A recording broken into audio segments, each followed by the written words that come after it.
Hey, welcome back. Today we're going to review the presidency of Thomas Jefferson, and we are going to see the animation form of it. Please check the original video, of course, and let's see. The election of 1800 marked a turning point in American elections. Thomas Jefferson, the vice president under Adams, and a Democratic Republican, challenged incumbent President John Adams, a Federalist. As a Federalist, I believe that we need a strong, centralized government that focuses on manufacturing, a large military, and lots of federal power through implied powers. I disagree. This nation should have a small federal government, small army, and focus on agriculture to be truly self. Yeah, that's actually true. He would focus on limitizing the spending of the military funds, and not a lot. He would also put a lot of taxes on them, which would reduce the prices of American goods and other things like that. And that's one of the leading factors of the War of 1812, to the War of 1812, I mean.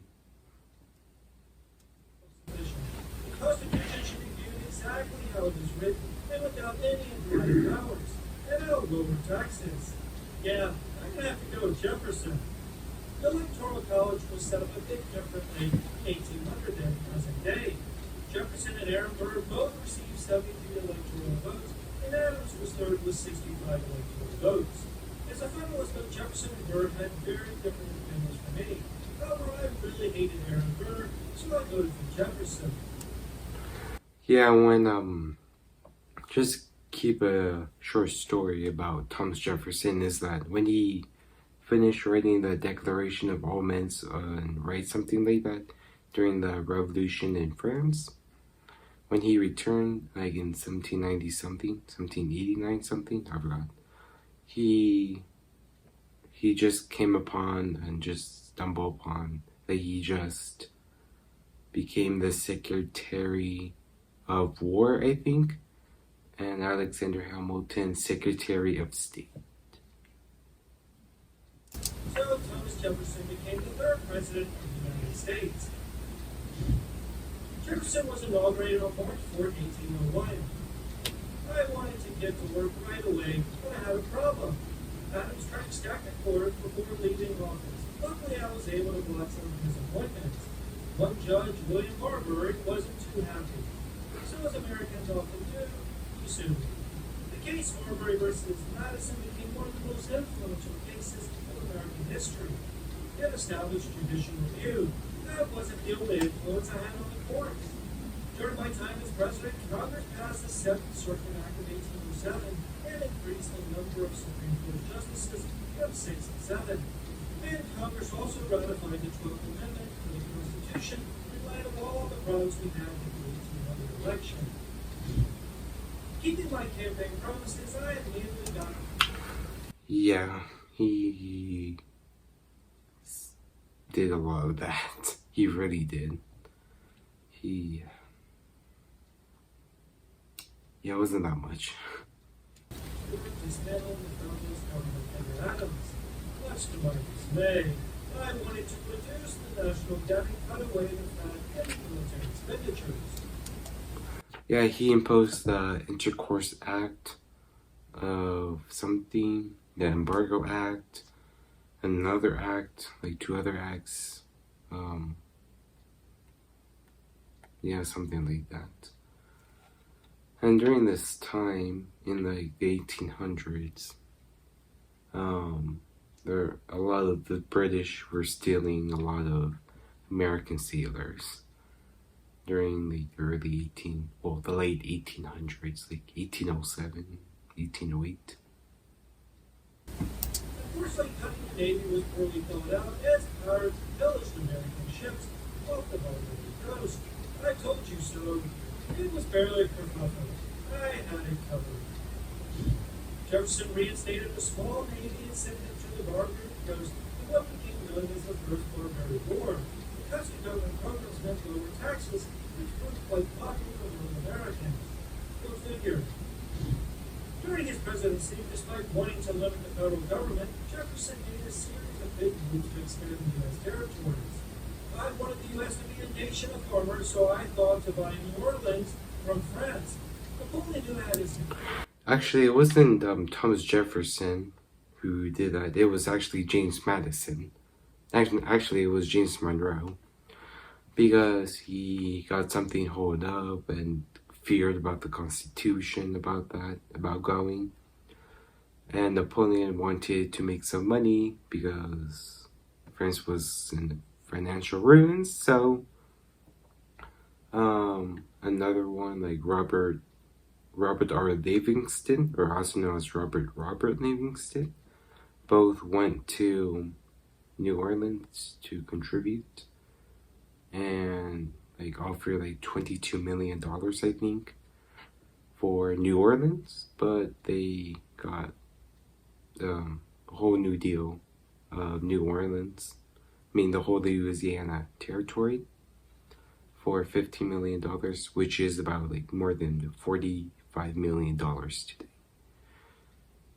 And a lot of people see Thomas Jefferson as a dummy after that, like a stupid person, because he wanted to weaken the federal system and take all states and more than all to the one central power, which he did to buy the territory.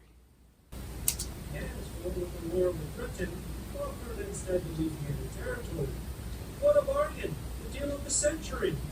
And since I wanted America to be a nation of self-sufficient farmers, this provided plenty of land to do just that.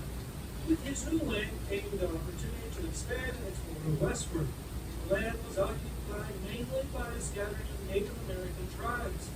I was fascinated with Native Americans, and while I never passed legislation to remove them from the lands, I wanted to assimilate them into American culture. A key component of the civilization program was to engage and trade with the tribes.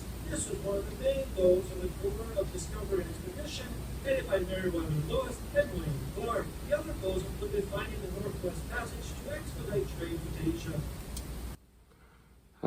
Which they technically did, if you really think about it. Like, all they have to do is sail a bit west by a lot, I guess a little bit, to end up in China, India, Indonesia, etc.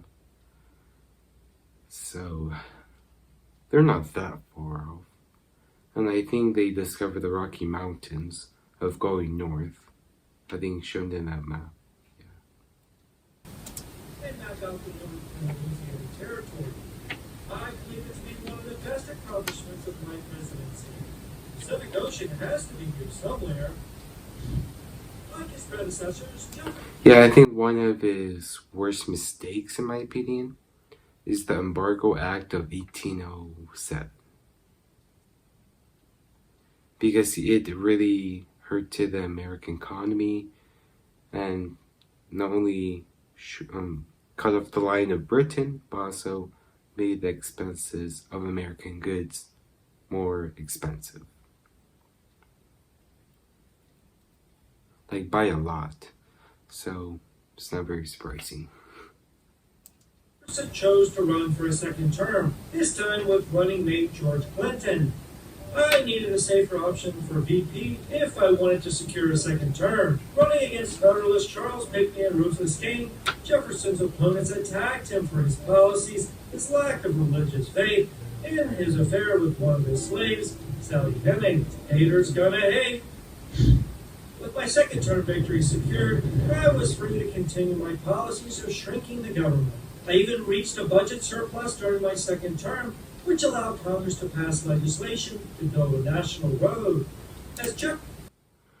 Actually, I think that actually did happen during his term, but I thought that happened during the early 1820s. Jefferson's second term wore on, his popularity declined. While domestically Jefferson was thriving, his foreign policy continued falling apart.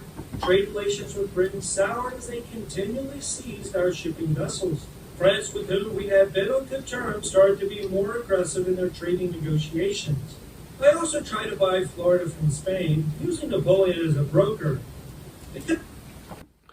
The main reason why he actually did try to do that is because he feared that they may attack they might attack Georgia and actually gain control over it actually by the Spanish. So they tried to not only kill the Indians while buying it, but also buy it so that wouldn't happen. Of course, the Spanish didn't happen, and something with like the Seminole Wars and stuff, which prevented the purchase. Because of these issues, Jefferson backed the Embargo Act of 1807, limiting the imports and exports of both Britain and France.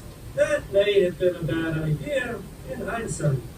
The embargo served only to hurt Americans as importing manufactured goods became nearly impossible and relations with Europe declined further. I had to abandon the policy within a year, but by then the economic and diplomatic damage had been done. With foreign and domestic policy falling apart, Jefferson's second term was not living up to the first. I did urge Congress to pass the act prohibiting importation of slaves, but this, which is the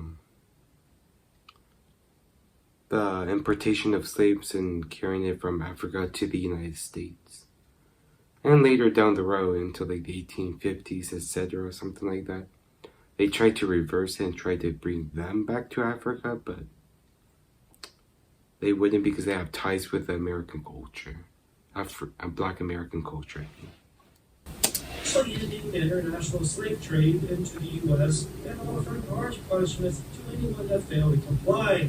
Jefferson, who believed the slave trade was inhumane, still owned slaves and never addressed the domestic issue of owning or selling slaves. This remains one of the harshest criticisms of Jefferson to this day. Jefferson finished out his second term with a much lower popularity than his first. But under his presidency, judicial review was established, the national debt shrunk, and the geographical size of the country doubled thanks to his purchase of the Louisiana Territory. In 1808, I decided not to run again. Under the precedent set by Washington, I believe that executive... Not only that, I think by Monroe's administration, the borders of the Louisiana Territory was actually clear and defined. I think by Monroe's administration. Should have limited and finite terms. Plus, I had other things I wanted to do. Despite controversy... Yeah, after that he went into Monticello to do that. And after 1808 he retired and went back there to do all those stuff. As botched foreign policy, Jefferson remains one of the most revered and studied presidents of our time. That's interesting. Well, if you got anything else you want to say, just say it down there. Please support them, support me as well. And yeah, see you next time.